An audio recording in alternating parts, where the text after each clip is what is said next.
Hey, everybody, and welcome back to another episode of Young Black Equestrians, the podcast.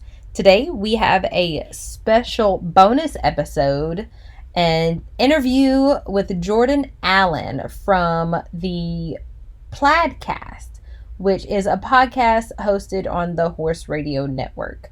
We were contacted by some members of the Plaidcast, and they wanted to share the interview with Jordan Allen with us. And we will be hopefully featured on their podcast in the future. So, this episode is an interview by Tonya Johnson with Jordan Allen, an amazing working student and hunter. I'm pretty sure she's a hunter. It's amazing. It's amazing. She is so humble and she works so hard to do what she does. We shared a video of her on our Facebook page not too long ago. So, check out this episode. Let us know what you think. And check out the Plaidcast on the Horse Radio Network. You are listening to Young Black Equestrians, the podcast, with your hosts, Aubriana Johnson and Caitlin Gooch.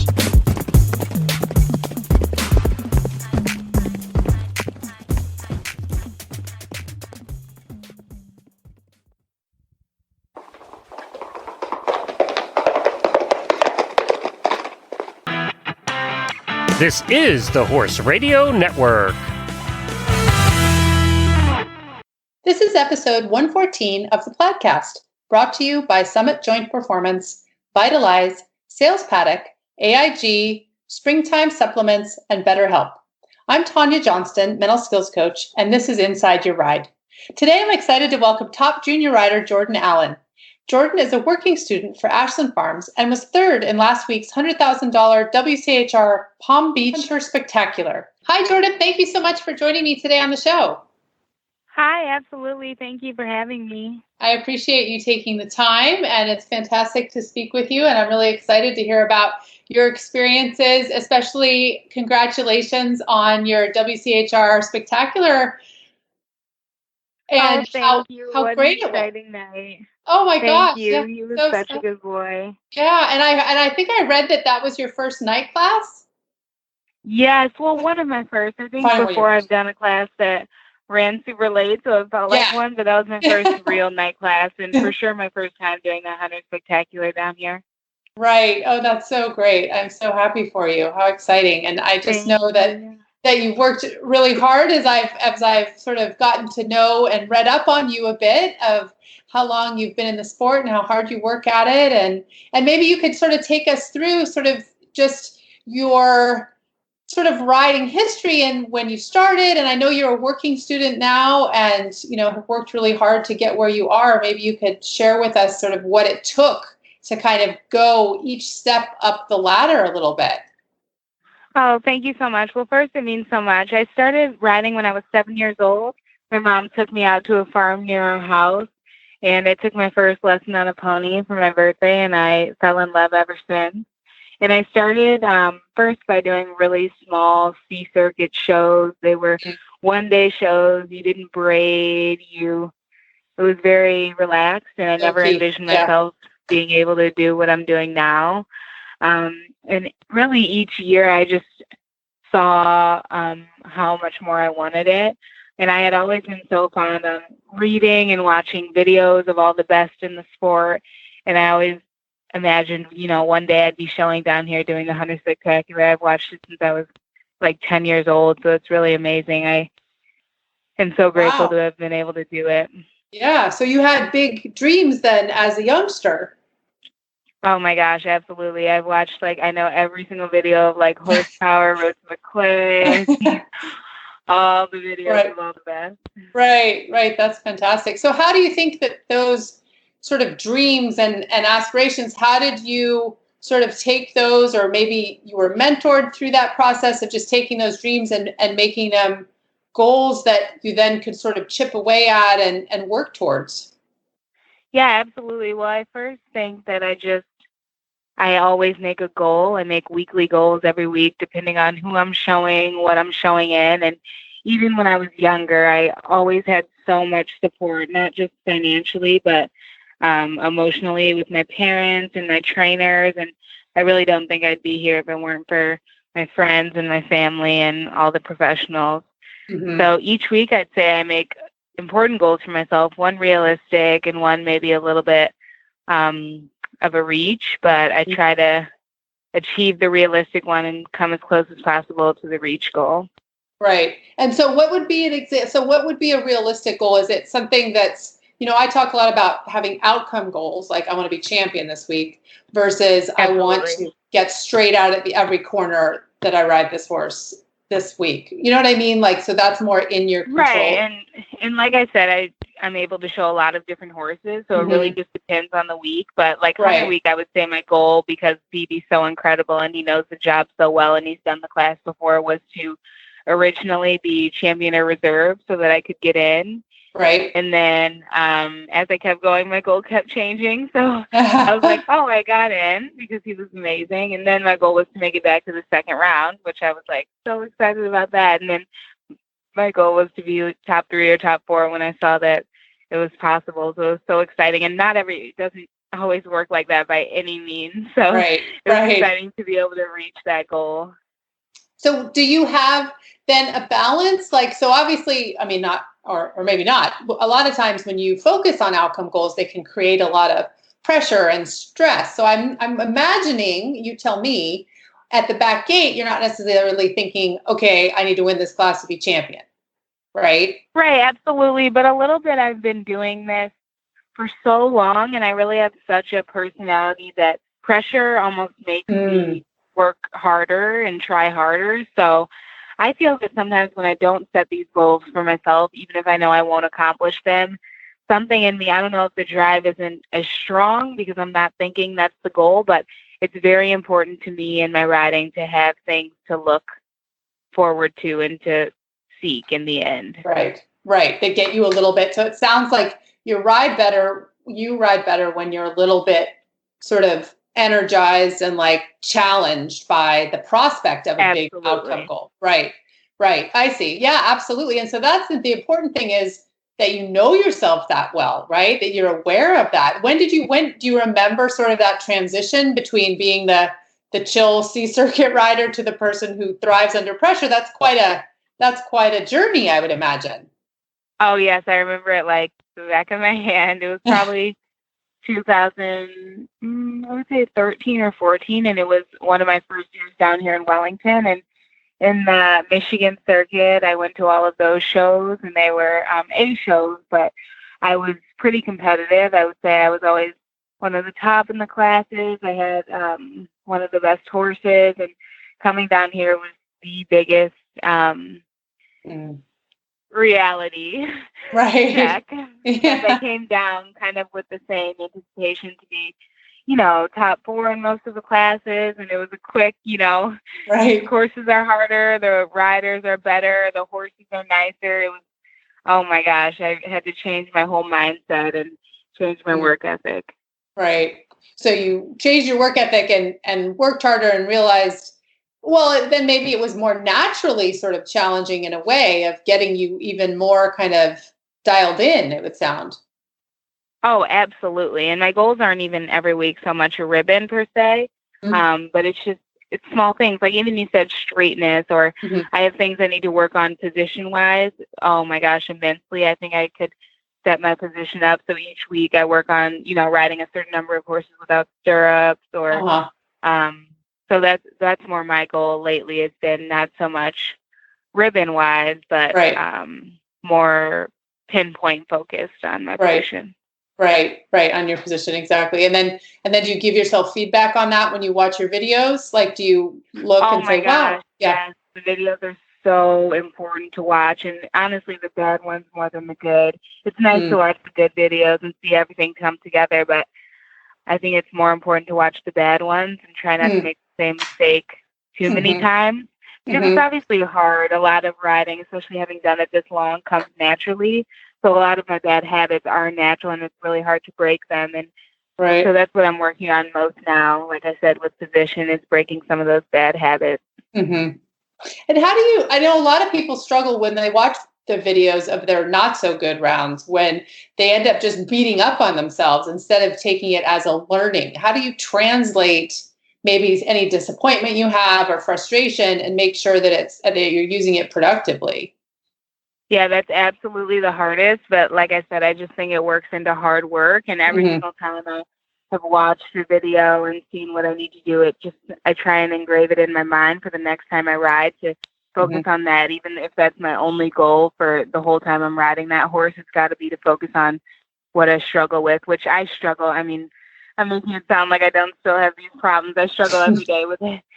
But yeah, you can't beat up on yourself too much. I mean, that's the sport. If we were all perfect, there would be no competition. Right. Absolutely. And it would be kind of boring, I think. Yeah, right. Right. It wouldn't be as exciting when you get that sensation and that satisfaction of improving and doing something better than you did last week. That's really exciting and rewarding. So I absolutely agree. Absolutely. Yeah. What is your preparation routine like, mentally? What do you do for yourself as far as, do you have anything, that gets you focused? Do you visualize? Are there things that stand out to you that are important? So like I said, since I'm able to ride different horses, if I'm showing a horse that I haven't ridden much before, I like to watch videos of the horse, even if it's not with me on it. I love to watch videos of the rounds when I go home. So I'll have watched the horse and know how they go a little bit. I try not to get too nervous, but if I do, I like to listen to music a lot in the morning, which is hard. But even when we hack in the rings in the morning, it really calms me down to listen to music. I try to have like a granola bar in the morning, because if I don't eat, I won't be strong enough. So I have a couple morning rituals, but I try to just focus on the task. And I talk to my mom every single morning. I couldn't go through a day without talking to my mom. Oh, that's nice. And is she super supportive and just encouraging? Oh my gosh, and my dad as well. I have the greatest parents of all time. It's hard because they can't be down here much. They work a lot, but I talk to my mom 20 times a day, and my best friend Adam as well. I just think it's so important to have friends and family in this sport. Yes, and I think that also is such a great way to keep you grounded and reminding yourself that people love you regardless of how you do on a given day. That it's not. Oh my gosh, absolutely. And like you were just saying, the beating up on yourself, I think it's so important to have these friends and family. And that's why my parents, like I said, are my best friends, and I can always call my mom. But sometimes you need your friends too, Adam and all my friends. It's your parents, that's their job. So hearing it from someone that's not your parents helps too. Especially someone who's also doing this sport, you've had the highs and the lows of this too. So it's important to have people to talk to about it. Exactly, and help you gain perspective. And that's why I'm also so lucky to have Ken and Emily. They're like a second family to me. I mean, I would come to them for anything, and it does get stressful, especially with riding a lot of different horses, and you just have to every day, at the end of the day, just think about that this is all fun, and everyone makes mistakes, and the horses are always perfect. Right. And speaking of that, the riding the multiple horses, how did that evolve? How did your catch riding skills grow? Was that something you were always good at, or tell me about the beginning of when you first started getting offered rides? What was that like?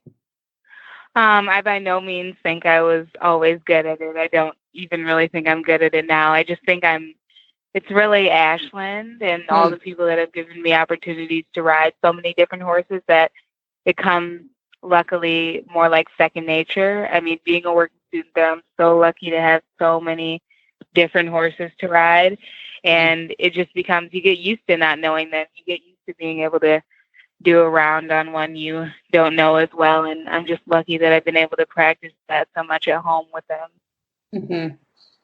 I actually had a listener question for you from Springfield, Massachusetts, and it was sort of about that, in the sense that I think this is probably someone who's a junior, and she said, I've just started getting offered some catch rides, and my trainer says I'm riding too tight on them. I'm having trouble because I don't want to let anyone down, and I'm so grateful to have the opportunities. How do you handle the pressure of riding for other people when you don't want to mess up? That was her question. Oh my gosh, that's so important. When I first started riding for people, that was a big worry of mine. But you just have to know that if people are asking you to ride these horses, it's because they know you're good. They have all the faith in you, and they understand more than anyone that everyone makes mistakes. I mean, like I said, Saturday night was such a highlight for me, but I've had so many more bad days than I've had good days like that. And everyone makes mistakes. I mean, that's what the sport is. Like we said, it wouldn't be this if we didn't. So you just have to trust yourself. You have to trust your instincts, and you have to trust the horses. Your trainer wouldn't have you on a horse that she didn't think was good. So it'll be great. Right. Yeah, no, absolutely. And I think that is something that sometimes is quite a transition for folks going into collegiate, like team riding. Like I know you're committed to South Carolina, correct? Yes, thank you. Yay, I'm so congrats. That's so awesome. Yeah. So I have a fair number of clients that I work with who are coming off of, maybe they've owned like one or two horses and been consistently competing with them. And then they go get on a team and it's quite different. And it seems like your catch riding is going to serve you in that sense when you go to school. How do you feel about that? Oh my gosh, it's so exciting. I mean, I have no clue really what it will be like. I just know I'm excited, but I do think it will be beneficial that I've been able to ride all these different horses and I'm very used to it. And I don't know, I just think it's exciting. It'll be nice. Yeah, it's fun to have the concept of team, right, in a sense, versus oh my gosh, absolutely, what you especially do now. With how much I said I love my friends and family. I've already got so many friends at South Carolina. I'm just so excited to work as a union to it's gonna be amazing. Yeah, that's awesome. And what about, so walk us through a little bit of your experience in the spectacular. I know it's something people watch. It's so awesome. It's live streamed. So many people are able to see it and support hunter sport in this country, which is just amazing and taken like such great turns in the last probably 5-8 years with all the different derbies. Oh my gosh. And that class, exciting. Right? Yeah. So walk us through kind of how you prepared for that class and something that you looked forward to, it sounds like, for a long time. What was it like? Absolutely. Well, first, like you said, it's so exciting that the hunters are getting appreciation. It's like I feel like for so long, everyone likes the hunters and they think they're cool and fun, but I feel like no one really gets interested by them. And so I think it's so exciting. It was amazing to have all those people cheering you on and be under the lights. And, every Saturday night we watch the 5-star Grand Prix, the 4-star Grand Prix, which is incredible. But it was so nice for once for them to highlight the hunters and even small things that happen during the year, big derbies. I just think it's exciting that our sport is appreciating the hunters more. I think it's amazing. But on Saturday, I thought there was really no way to explain it. I was so excited just to be in the class. I had no hopes. I had no intentions of being third. I knew BB could do it. Oh my God, he's incredible. But I didn't know. It was luck, and sometimes that comes into it too. I mean, he's so amazing, and the stars just lined up. He was the most calm horse, and it was just amazing. How did you handle? Did you feel nervous at all, or not as much as I should have? Because, like I said, I mean, I have so much trust in kind of Blue and Brady and Emily and Ken and everyone that helped me, and the whole team. He did the class the year before, which I was lucky, and I just knew that he could do it. So I should have been more nervous, but I was only nervous for myself, not him. I knew he wouldn't put a foot wrong. Right. Did you watch the video of him from the year before? Yes, of course. And he was so good the year before. He got a good ribbon. So it's just so exciting to be able to even ride him. I feel so lucky. How do you handle the situation like in the warm-up ring? There you are with, top professionals and, all these people that have been doing the class for so long. How do you keep focused on yourself in that kind of setting? Yeah, that was almost the most stressful for me, was the schooling ring. Schooling was oh my gosh, so many of my icons who I've looked up to since I was young and continue to look up to, Tori, Amanda, Scott, Liza. It was unbelievable to be showing in that company.